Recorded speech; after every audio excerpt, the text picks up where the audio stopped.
Bonjour, je m'appelle Sidney Rostand, je suis le PDG et fondateur de Bioxégie, le spécialiste français du biomimétisme.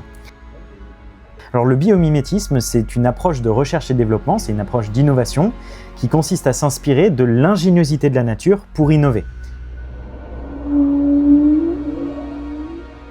Le but, c'est donc d'aller tirer parti de la sophistication des matériaux, des propriétés physico-chimiques, optiques, thermiques, des matériaux composites qui existent dans le monde vivant, chez les organismes vivants, pour créer des nouvelles technologies ou améliorer les technologies. Donc notre métier, c'est de répondre à des enjeux qui nous sont soumis par nos clients.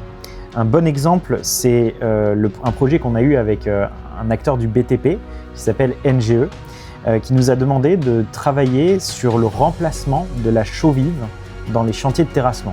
Et donc notre mission consistait à trouver une alternative bio-inspirée à cette chaux vive. Donc mes ingénieurs, mes équipes sont allés regarder du côté des insectes architectes et notamment des termites qui sont de formidables bâtisseurs.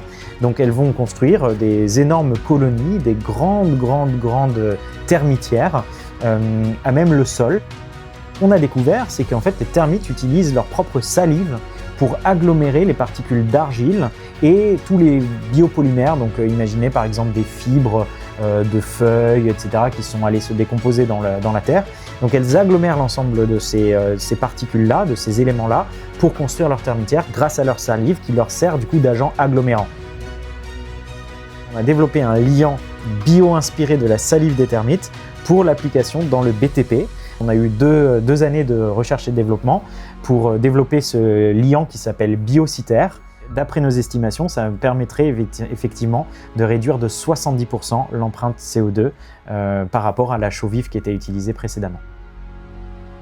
Un deuxième exemple, c'est un projet qu'on a fait en interne chez Bioxégie qui consistait à répondre au besoin d'augmenter le rendement des éoliennes et plus précisément des pales des éoliennes.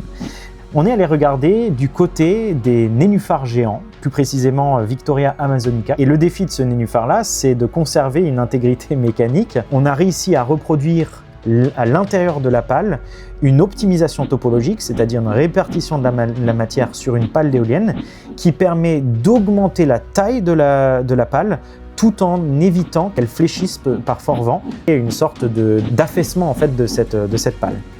D'arriver à concilier performance et sobriété, c'est vraiment le défi numéro 1 des industriels, quels qu'ils soient dans les années à venir. Et ça va se faire en fait industrie par industrie de manière très progressive.